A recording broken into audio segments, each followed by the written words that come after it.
Hello everybody and welcome to another Doctor Who review. Yeah, you can see it's a little bit more of a Christmassy vibe. Some lights in the background, hat. I know it's not much, but it makes me feel like I'm doing something Christmassy, especially for this year. Today we've got a review for David Tennant's story, The Runaway Bride.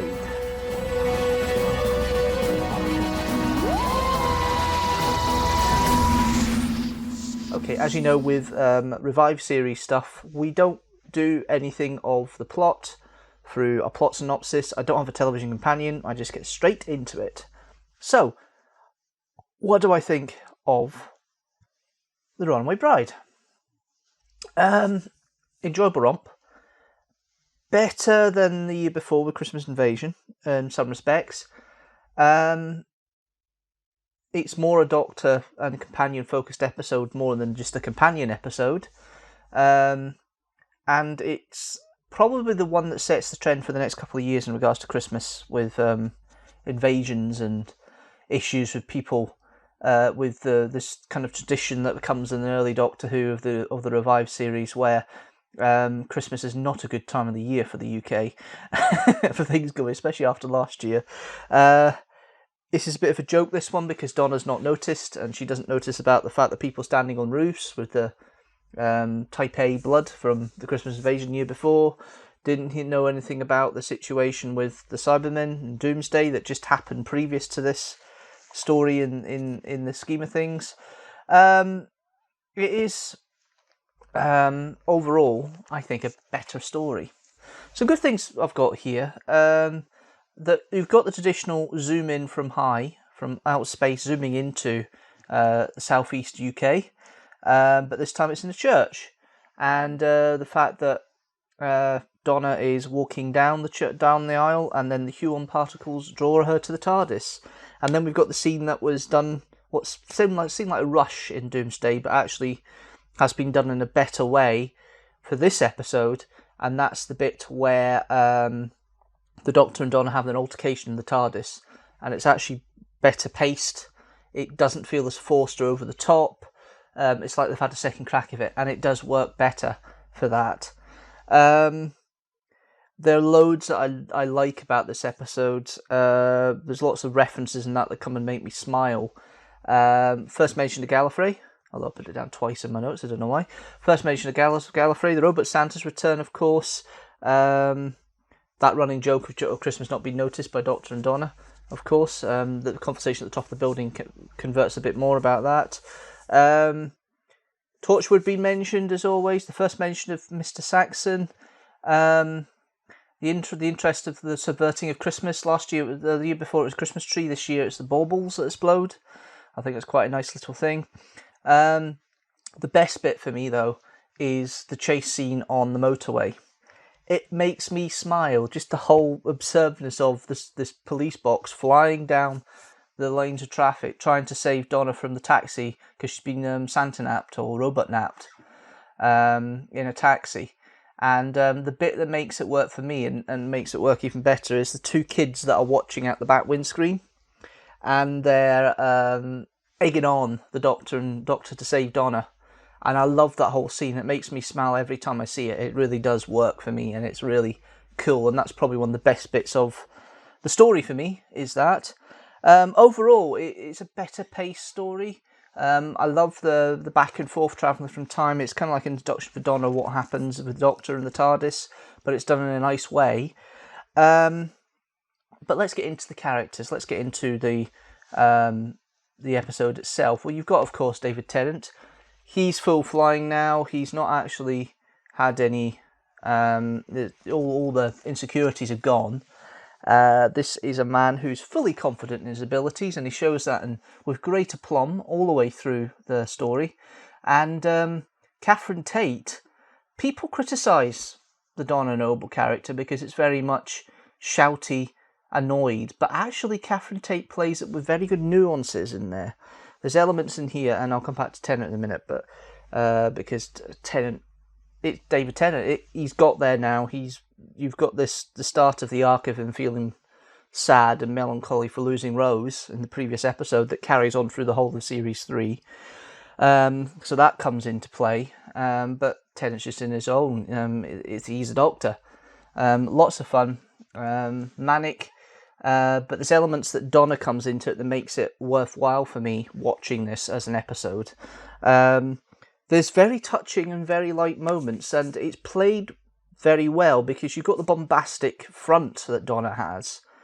But even in this story, you see the fragility of Donna, the uncertainty, the way that Donna covers her insecurities. And you see that with the way that she shows she cares when the Doctor's feeling sad for Rose and the TARDIS. She shows that with the way that she's trying to treat, the way she breaks down when the Doctor saves her from the Rachnos the first time round in underneath the Thames barrier as it is, and you see those sensitive sides which you get more of obviously in series 4, and you can see the beginnings of what most people class as the best 10th and companion relationship, Dr. Donna. The rest of the cast, we've got Sarah Parish playing the Empress Rachnos. People think she's over the top. It's just about right for me. Yeah, my children. Yeah, I get that. I get why people think that's over the top. But actually, it's not a bad performance. It works quite well.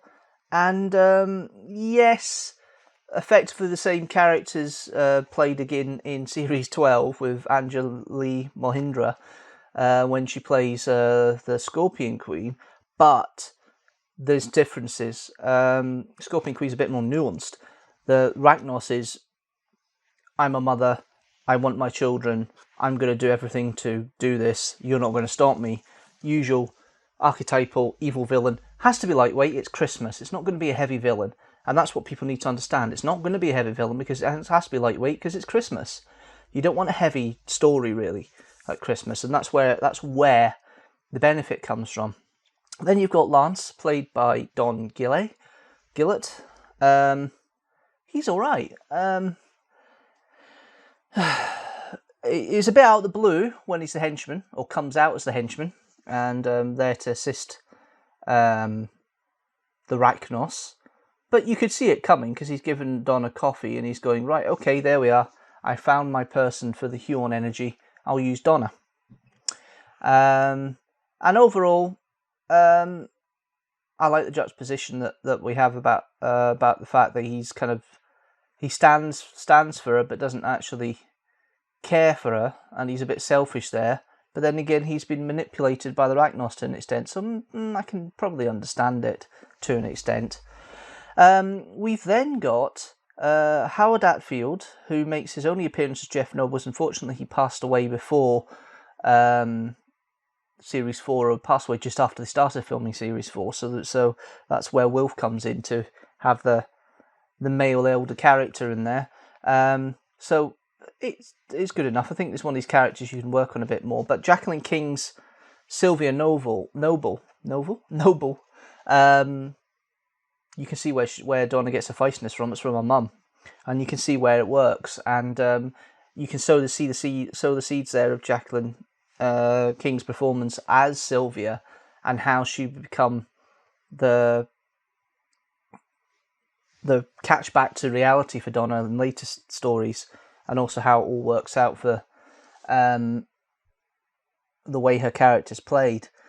Apart from that, that's really your main lot. The rest of them are just, you've got Paul Casey playing a robot Santa, kind of need to, and you've got Glenn Wilson playing the taxi driver robot. But apart from that, there's not many other major parts there, you know. I think it's a bit interesting that the companion potential there. She was seen as just a Christmas special companion, but this older, more streetwise companion just seems to work with the 10th Doctor in that respect, and it's a nice juxtaposition off the back of what happened with Rose, which was really, really nice to see. In regards to the music, Murray Gold isn't bombastic here. It actually quite works. It's quite uplifting. I do like the bit in the wedding reception, when they're playing the music in the background, which is one of the songs he wrote for Christmas, which had Neil Hannon singing it from Divine Comedy. So that was this up there. But the bit I do like, and the subversiveness of it, to make it more a bit creepy, really, is there's a variation of Jingle Bells playing quite chirpily as the baubles are exploding in the in reception, which I thought was an interesting way of working it. Overall, it's okay. The effects are decent. But the music's not too bad. I mean, the effects are decent. They do stand up well, nearly 15 years later.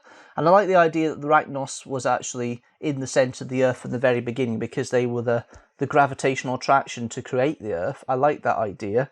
The Huon particles, bit of technobabble, but they make the difference. They work, just about. Now, I know this is quite short, this one, as you'll see from the length of it. But to be fair, it's fun, it's enjoyable. It's certainly slightly better written than the Christmas Invasion in my eyes. And it's more akin to what the Christmas specials would be like going forward for Doctor Who to an extent. This big threat of the episode done in a kind of light-hearted way, which you don't get in the main series. Overall, I think it works well, and for that, I would give it 3.5 TARDISes out of 5. Let's see where that goes in regards to all the other reviews done so far. Oh dear, it's looking quite full in the 3.5 TARDISes out of 5 category. Yeah, The Runaway Bride sits in with The Aztecs, Avengers and Varos, Amy's Choice, The Five Doctors, The Christmas Invasion, Listen, Full Circle and State of Decay. At the bottom is still Time Lash with 2.5 TARDISes out of 5. Then at the top, we still have the 4.5 TARDISes out of 5, The Happiness Patrol, Inferno, The Day of the Doctor, The Case of Androzani, The Tomb of the Cybermen and Dalek. That's it for this review. If you enjoyed it, don't forget to like it and share it with the hashtag teamstructor, and don't forget that subscribe button so you know when a new video comes out. So you have the chance, of course, to go to the Patreon link down below. It's an open post for anybody to put information on, to give me suggestions for what you'd like me to see review for Doctor Who in 2021. I'm already setting up the first couple for 2021, but you've still got a chance to expand on it for later in the year. So by all means, leave a comment down below, let me know, and we'll set up a poll in due course for patrons to work with it. Speaking of patrons, if you do want to help out with the channel and help promote it more, check out the link down below for the Patreon as well, which is patreon.com/Deanstructor.